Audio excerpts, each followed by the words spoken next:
இப்படி ஸ்மார்ட் ஆகிட்டே போனா நாங்கள்லாம் என்ன பண்ணுறது? எங்களையும் பற்றி கொஞ்சம் யோசிக்கணும்ல. கல்யாணம் பண்ணிக்கலாமா? will you marry me?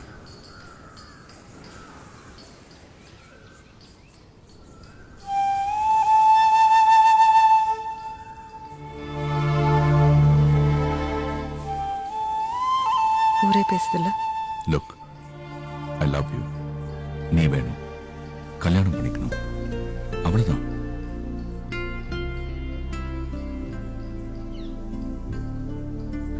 Isha Isha அவ வேற ஒருத்தரோட பொண்ணு. என்ன இருந்தாலும் நாளைக்கு நமக்கு குழந்தைங்க பிறந்தா என்ன அழ வைக்கிறேம்மா.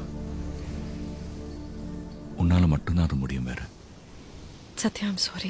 நான் அப்படி சொல்ல. ஈஷா உன்னுடைய குழந்தை, உனக்குள்ள இருந்து வந்தவ. அப்படின்னா அவ என்னதும். அவ எப்போவோ என்னோட ஈஷாவாயிட்டா. அவளை முதல்ல நீ என்கிட்ட கொடுத்தல்ல கோட் வாசல்ல, அப்பத்துல இருந்து 6th ஸ்டாண்டர்ட்ல இருந்து ஃபவுண்டன் ஹெட்.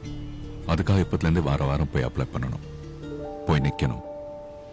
நிப்போம் ஒன்னா. எங்கேயாவது ஸ்கூல் முடிச்ச உடனே வெளியே போய் படிக்கணும்னு அவ சொன்னா முதல்ல அவளை போவிடாம பார்க்கணும். ரொம்ப அடம் பிடிச்சான்னா கொஞ்சம் கொஞ்சமா பணம் சேர்த்து வச்சு இன்னில இருந்து அவளை அனுப்பும் படிக்க. சம்பளம் மட்டும்தான் தெரியும்ல, வேற எதுவும் நான் வாங்குறது இல்லை, வாங்கவும் மாட்டேன். அதனால உன்னோட ஹெல்ப்பும் கொஞ்சம் வேணும். அதுக்காக சொல்ல வரேன். ஈசிஆர்ல கொஞ்சம் தூரமா ஒரு லேண்ட் ஒன்று பார்த்துருக்கேன், வாங்கணும். இன்னைக்கு ஒன்றும் இல்லை, ஆனா 15 வருஷம் கழிச்சு நல்ல வேல்யூ இருக்கும். ரிட்டையர்ட் லைஃப் நமக்கு அங்கதான். கடலை பார்த்துக்கிட்டே தாலாட்டுதே வானம்னு பாட்டு பாடி, அப்போ நம்ம ஈஷாவை குழந்தைங்களோட வந்து நம்ம கூட இருந்துட்டு போவா. அந்த அளவுக்கு நான் பிளான் பண்ணி வச்சிருக்கேன். நீ என்னடான்னா வேற யாரை பத்தியும் நான் பேசல, கவனிச்சியா? ஏன்னா நமக்கு வேற குழந்தைங்களே வேண்டாம், ஈஷா மட்டும் போதும். சத்யா, நீ எனக்கு வேணுங்கிறதுனால நான் இப்போதைக்கு என்ன வேணும்னு சொல்றேன்னு நினைக்கிறியா? சத்தியமா சொல்றேன், ஈஷா தவிர நமக்கு வேற குழந்தைங்களே வேண்டாம்.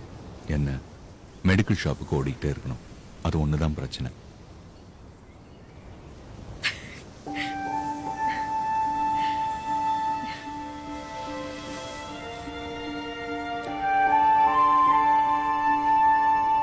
ஒருத்தர் தான், அவன் முகம் எனக்கு மறந்து போச்சு.